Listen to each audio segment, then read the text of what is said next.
the sports you do and don't know, both within and surrounding Baltimore.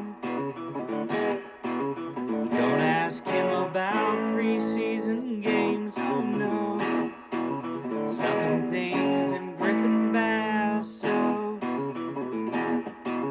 Despite it being on the internet, he can call it what he wants, so Glenn Clark Radio,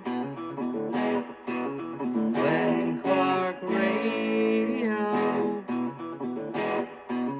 Glenn Clark Radio.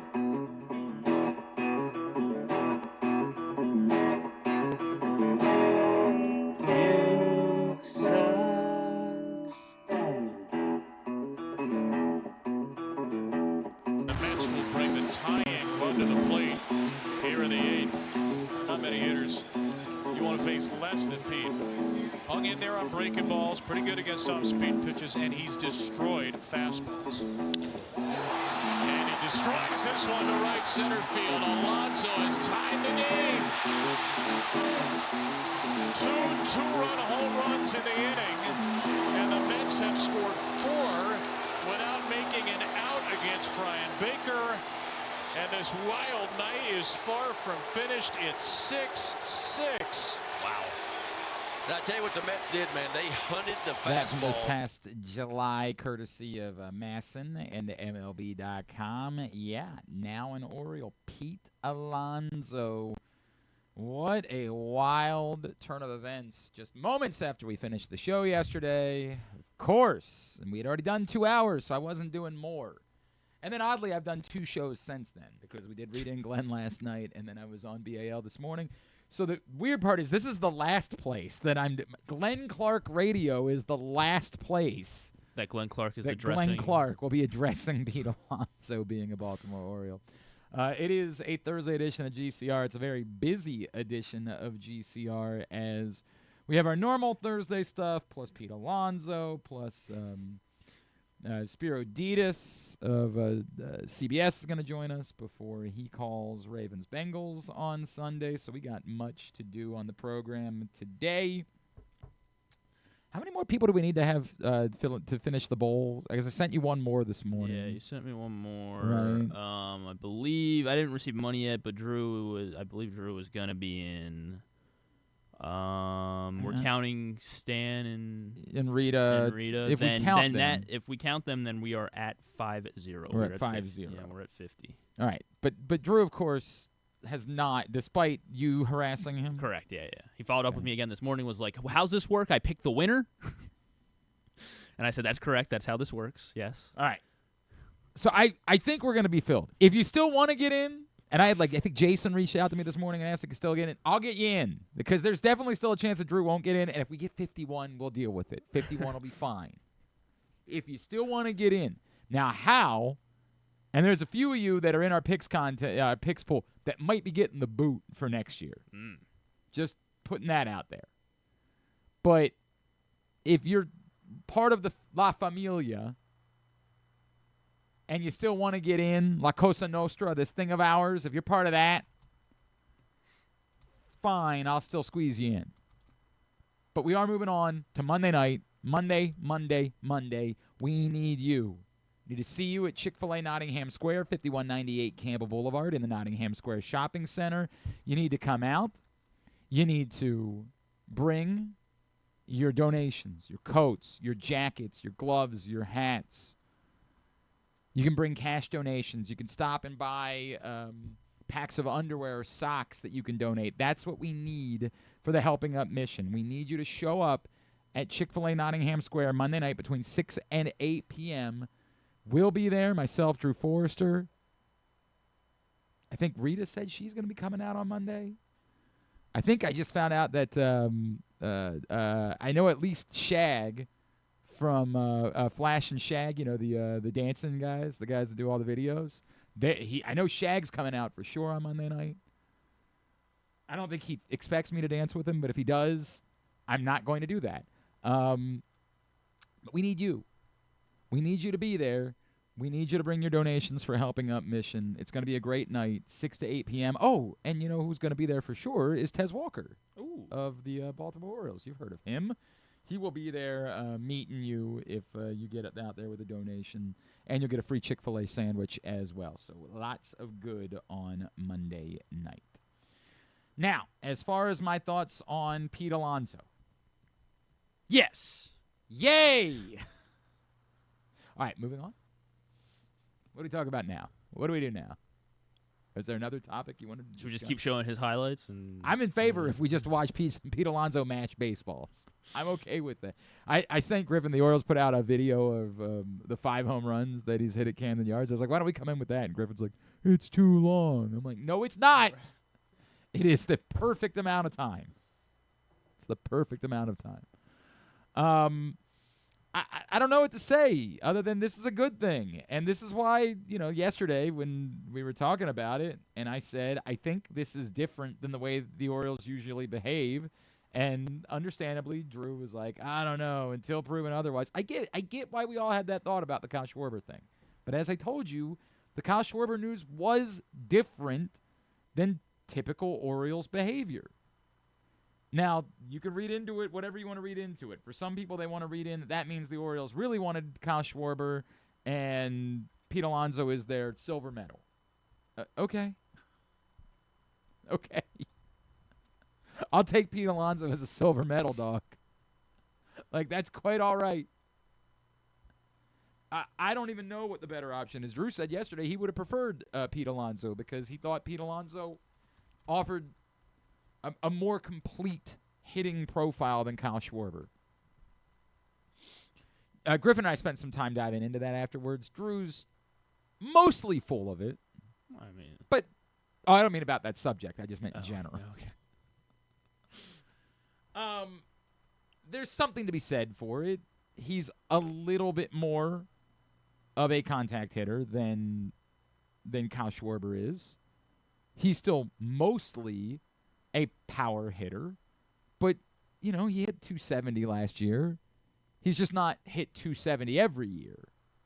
It's kind of the anomaly him hit. I think there's like 2 seasons where he's hit 270. Everything else, he's just a power hitter. But that's fine. That's what the Orioles are signing him for. And yes, he's a first baseman while Kyle Schwarber is a DH. And while first base is not a priority position, he still does play a position. So there's something to be said for that. I would have taken either one of them.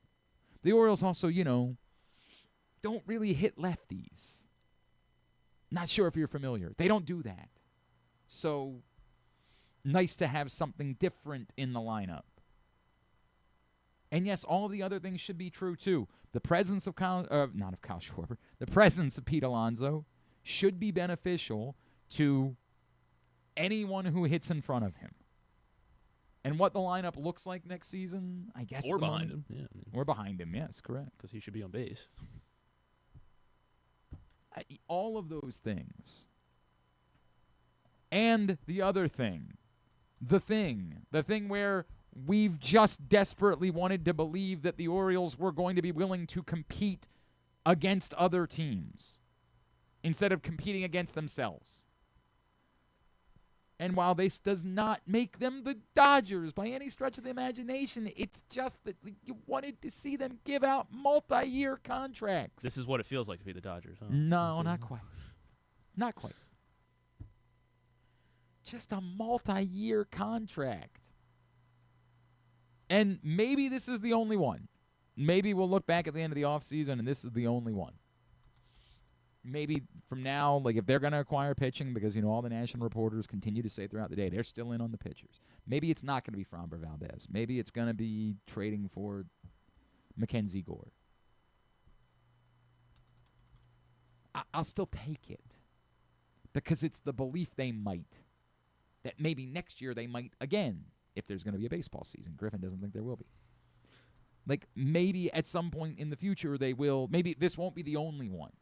It's the eternal thing we go back to when, I got raked under the coals because I was in favor of the Chris Davis signing. And there were a lot of people that were not second-guessing. There were a lot of first-guessers about the Chris Davis contract. And I remember saying, anybody who thinks it's a bad idea is insane. But the caveat was this can't be the only money you spend. If it's the only money you spend, it's a terrible idea. But if it's the only money you spend, it's a terrible idea whether it works or not. Chris Davis could have continued to hit 50 home runs per year. If that was the only money they were ever going to spend, they weren't going to win anything. I'll say the same thing about Pete Alonso. I'm fired up about Pete Alonso, but this can't be the only contract you give out. At some point, whether it's today or in a week or in a month or next year, you got to sign more baseball players. Pete Alonso alone does not mean now you're winning the World Series. And they know that. I'm not saying anything they don't know. None of it, you can't make it a negative. And to be fair, no one's trying to. Like, this is you always want to feel like you're arguing against somebody. So like, oh, I saw somebody say, but he doesn't pitch. Like, nobody is making this a negative. There is no negative reaction. Whatever one asshole you know on Facebook or Twitter, that guy isn't real. He's just someone who wants attention on Facebook or Twitter. It is overwhelming how excited Orioles fans are about it. The shame is that the Orioles aren't quite ready to market and capitalize on that yet. I get that there's a process and he's got to pass a physical and, you know, the whole thing. Like, I understand. Baltimore has historically difficult physicals. Yeah, it's correct. They clearly test people in different ways. I understand. It's just that you'd like for the Orioles. It's a shocker that Helsley got through it. Right? I mean, it's a good point. Especially with closers, it's mostly difficult. It'd be nice if the Orioles could immediately start marketing this thing, like not have to wait until tonight or tomorrow or next Monday or whatever it'll be. It would be nice if they could do that ASAP. Start marketing. Start figuring out. I know for obvious reasons my friends at WBAL were like, oh, you could turn the splash zone into the polar bear plunge. You know, like there's lots of great ideas that you can come up with. You have Pete Alonso. You have freaking Pete Alonso. Like the guy. Not Jim Thome at the end of his career when he was masquerading. He was a cover artist performing Jim Thome songs. Jim Thome hit some pretty big home runs. Not Vladimir Guerrero for his at the personal end of his career. Not Sammy Sosa at the end of his career. You've got Pete Alonso while he's Pete Alonso. Holy hell. What a time to be alive. No way. There is no negative. Spare me last time, no negative to this specifically. None. Is there more work to do? Absolutely. Lots more work to do. You're goddamn right there's more work to do. And the same reporters that reported that the Orioles were in on Pete Alonso are suggesting that they're in on pitching. So I hope that's today. I hope today we get that note. My God. It's going to hit like crack when we finish this show and Framber Valdez signs 20 seconds later. And I'm sorry, John. No, we did not go back on to do another show because I only have so much. Because Glenn doesn't like the Orioles. That's why. That's exactly what it is. I only have so much in me right now. And then you know what? You can really blame. You can blame Griffin for making the shows 2 hours long. Or yesterday, I tried my best to make it 2 hours. I mean, if we had gone 2 hours, we would have probably gone 2.5. Drew was really the guilty party yesterday. Awesome.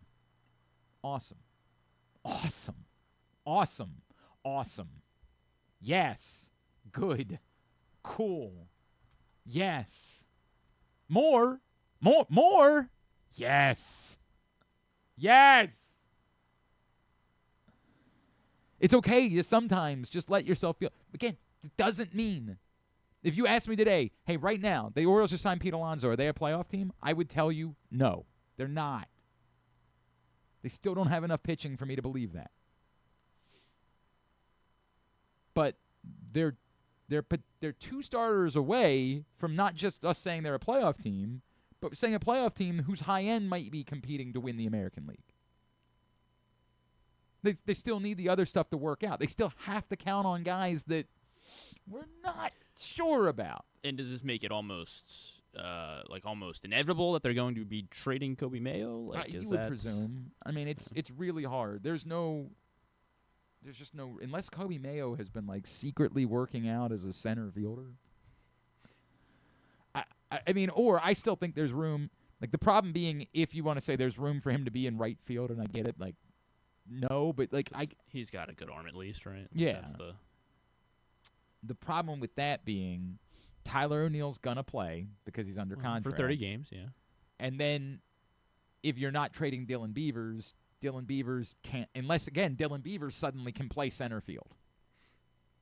It's pretty athletic. I'm listening. They don't have one, so I'm listening to anything.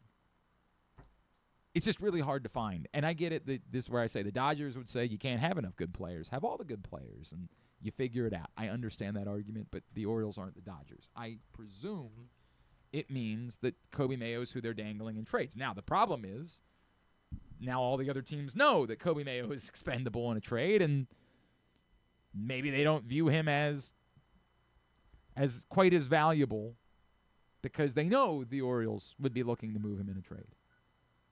Or we learned something else. Or, again, we learned that he's been spending more time playing right field, and they intend to do something.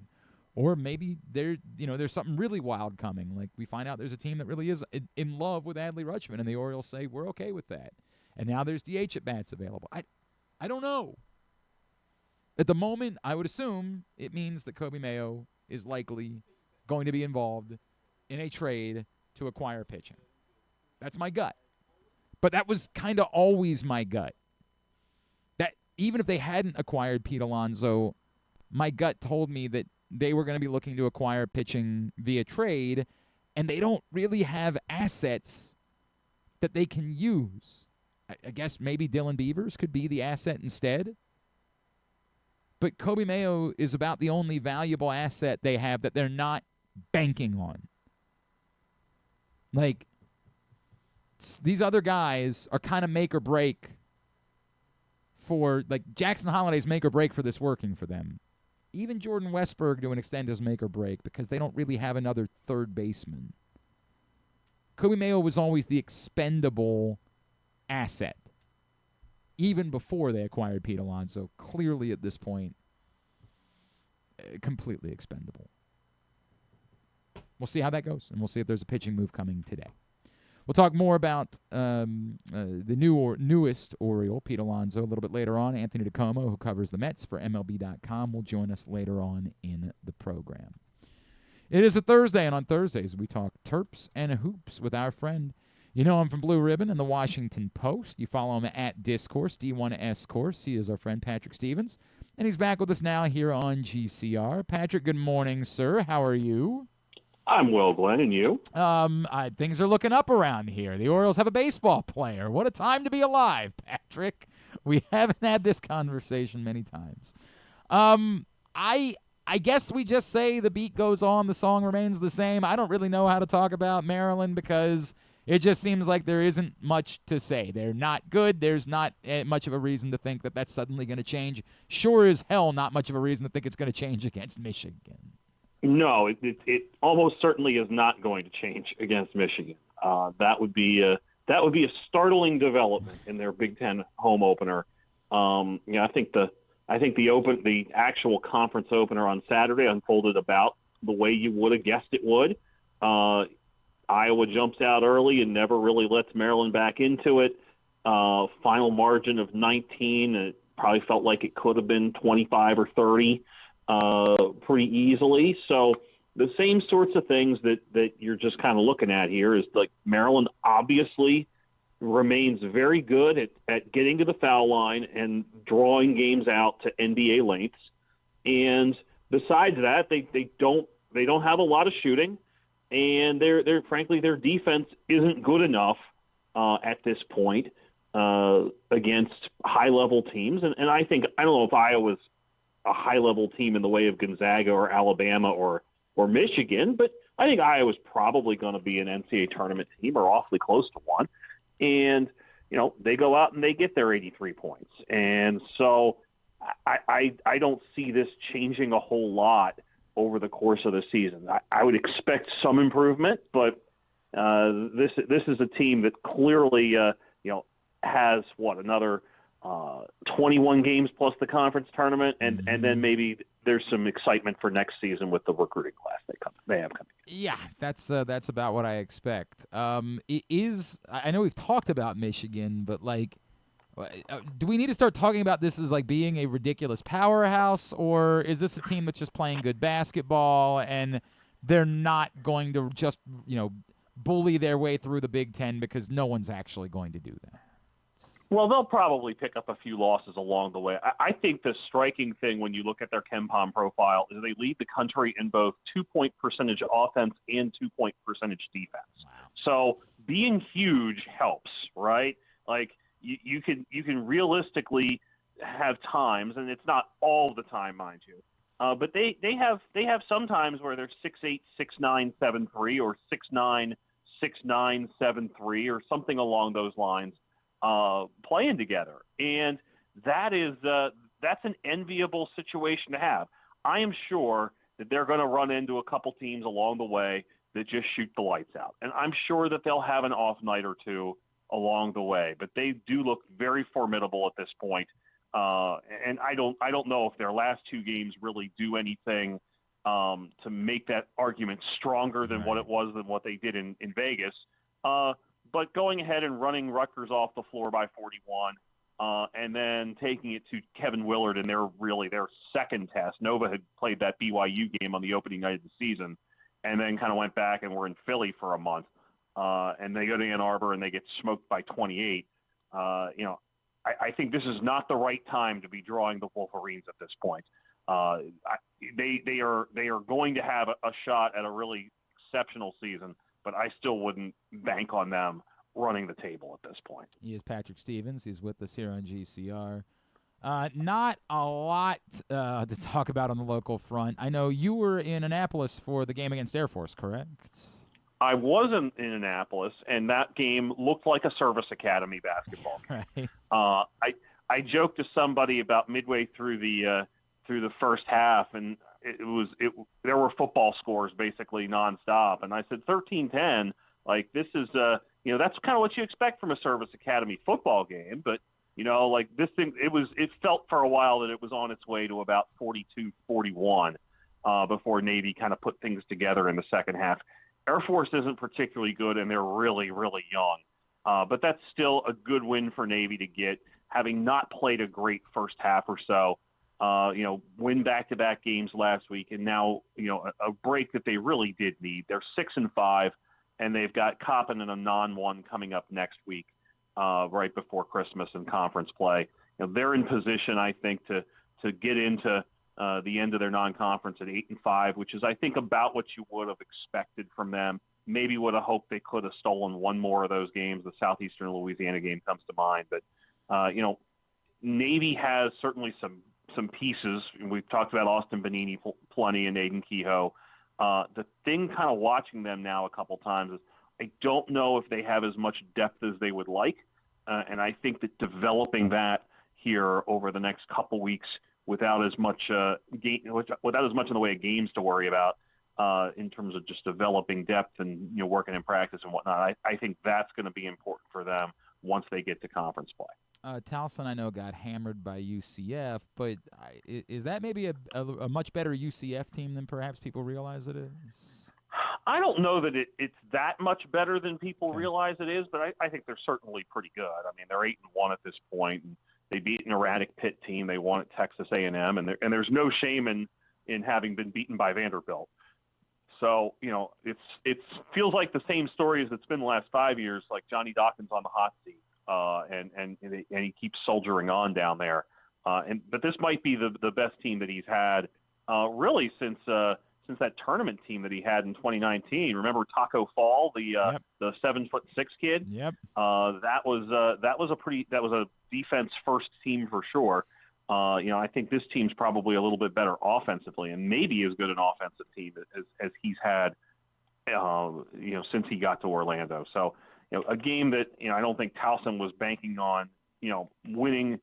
Certainly wanted to win, but at the same time, probably not a game that anybody was counting on them winning for postseason, the postseason perspective and what have you. So I think if you're Towson, you get a week off, you got finals, all that. You've got Kansas as one last big time high major test, and then things start to get interesting, and maybe there's a little bit more onus on you. I think next Tuesday at Allen Fieldhouse is probably the last time that they can play without any sort of massive pressure on them, because I think they should expect themselves to do very well in the CAA, be one of the top seeds in that league, perhaps win a regular season and conference tournament title. And from here on out, I think, except for that Kansas game, that there's going to be a little bit of a target on them to try to get through and finally get that job done. And on the national front, Patrick, I'd tell you, I watched a good bit of the BYU Clemson game the other night, which turned out to be, really a phenomenal basketball game, or at least a wildly entertaining basketball game, with a buzzer beater at the end. I guess my question would be, how good is BYU, right? Like, everybody knows Debanza, but, Robbie Wright obviously made that massive shot at the end of the game. Mm-hmm. And they've mostly won their games. To your point, there's certainly no shame in their result against UConn, but I think some of them have been closer than people expected against some of the caliber of opponents. Are they, really a threat to win a national championship? Or are they just a good basketball team? Well, if they get the version of Debanza that played in the second half the other night, they're going to be hard to hit. I mean, I thought I was watching Durant basically out there with the way he was playing. So, I think BYU is really, really good. I think that there's been a lot of money well spent, but that, like you say, that team is more than just Debanza. Like Robbie Wright, Richie Saunders has been there seemingly forever and whatnot. And going back to that thought from the other night, if first half Clemson could have played second half BYU for a full 40 minutes, that would have been a fantastic game overall. So, but that turned out to be, a really impressive doubleheader. The nightcap was the game everybody figured was going to be good, and it was just a war between Connecticut and Florida. And since we're talking a little bit on the national front, Florida right now is sitting at 5-4, which is not what people expected for a team that went 36-4 last season. But it's also not a team that's really all that far off from being good. Played Connecticut well, lost by 1 at Cameron, lost on a neutral floor to Arizona on the first day of the season. And then they had the 4-point loss to TCU in there that they probably wish they could have back. I don't think the Gators are that far away from being an absolute menace. And I'm not sure I'd really want to be George Washington right now, because they're going down to Miami to play Florida in the Orange Bowl Classic on Saturday. That might be a tough slog for the Revolutionaries. He is Patrick Stevens. And anything, I know this is like the time of year where there's almost no games being played at all. Is there anything on the radar for this coming week that we should be aware of? Well, Saturday's a huge schedule. Oh, that's right. It's all these neutral site. It's a ridiculous number. Yeah, ridiculous number of games. Okay, so here's among the games: Arizona and Alabama in Birmingham, Kansas at NC State, Arkansas and Texas Tech in Dallas, Indiana at Kentucky, West Virginia, Ohio State in Cleveland, UCLA, Gonzaga in Seattle. Even some of those games that looked a little bit better earlier on, they still sound pretty good, right? Kansas State at Creighton's one of those games.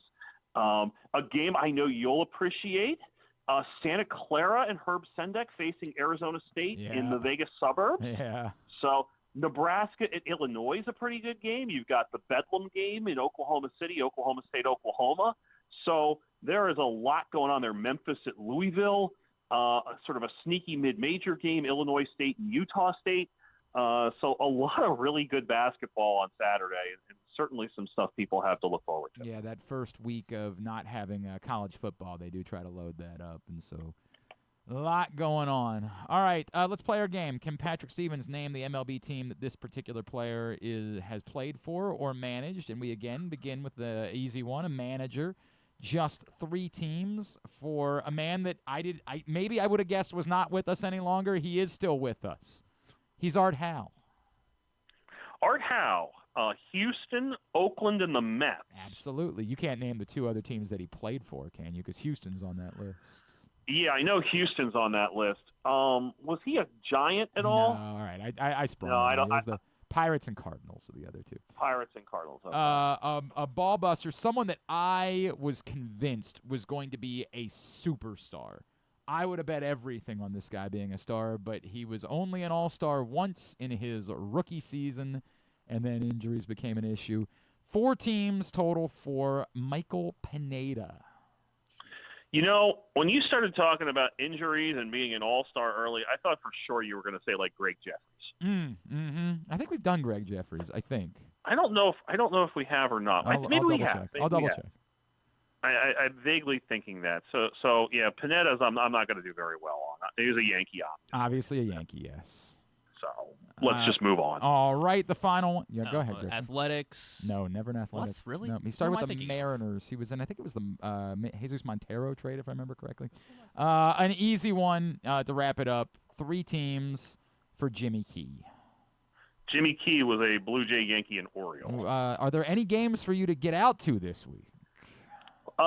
So there's Army at UMBC tomorrow night. Right, which is cool. There'll be a lot of Army supporters, obviously, in A town. lot of Army supporters in town. Army does that thing annually, and UMBC's coming off a really good game. Got a tough break at the end. They were about to basically get a tying layup, and there was a phantom over the back call. Let's just say Jim Ferry was not pleased with how that turned out. They lost to Buffalo, a really good Buffalo team, in an immensely entertaining environment. So there's that. Georgetown and St. Peter's, and then Maryland and Michigan on Saturday. And yes, things do tend to lighten up a little bit. Might get up to Drexel and Howard up in Philadelphia for an 11 a.m. tip on Tuesday. That's one of those things that maybe the schedule works out the right way there. So, but yeah, it's gonna be a light week. At Discourse, D1S Course. That's how you follow him on Twitter or on Blue Sky. Patrick Stevens, always appreciate you, sir. We will talk to you again next Thursday. Awesome. Take care. Patrick Stevens with us as he is every week. Washington Post, Blue Ribbon. Make sure you are checking him out there. Last night, St. Francis claimed a quote-unquote national championship. It was a national championship. Which everyone knows you get when you beat the number 23 ranked team in the country. But still, I appreciate the effort that I think this is the Omaha folks, I think it's the Mannings, are behind the attempt to try to create a national championship game in high school football. St. Francis was victorious. If you want to find out more, you can go to countysports.zone, countysports.zone. As we now shift fully into winter sports season, everything you need to know at the high school sports level, find out. Countysports.zone, proudly sponsored by your local Toyota dealer and buyatoyota.com. Ravens-Bengals Sunday in Cincinnati. Again, we're not legally allowed to say must win, but, like, my God, it is, I'll say it, it's must win. On the call for CBS will be our friend Spero Dedes, who is with us this morning here on GCR. Spero, it's Glenn in Baltimore. It's great to chat with you, man. Thank you so much for taking the time for us. Oh, Spero, I apologize. You're on mute. Can we get you to unmute yourself? Oh. You'd think I'd have done this once or twice. Sorry, guys. How you guys doing? Spero. Everything's great, man. Thanks for joining us. Really appreciate it. It's good to be on with you guys. Happy holidays. And the very same to you. I know that, like, legally you're not supposed to say something is a must-win until, like, it's an elimination game. But, my God, the Ravens have to figure this out at some point if they're going to have a hope. They're running out of time. And while I certainly don't think that the Steelers, by virtue of beating the Ravens, have solved all of their problems and are about to go win all of their games, you still have to get this thing going. To me, this is very much a must-win game for the Ravens.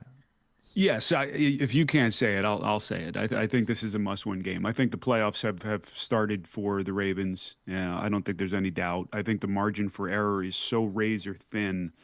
And it just, watching this team, and you could say this for a number of teams, Glenn. I mean, this is what makes this league so wild, is that, a couple of bounces here and there, Isaiah Likely holds on to that football at the end of that game. We're having a much different conversation now. And now, There's talk about what's going to happen if they miss the playoffs and all of those types of conversations. So it's a crazy league. It's a wild league, and it's why we love it so much.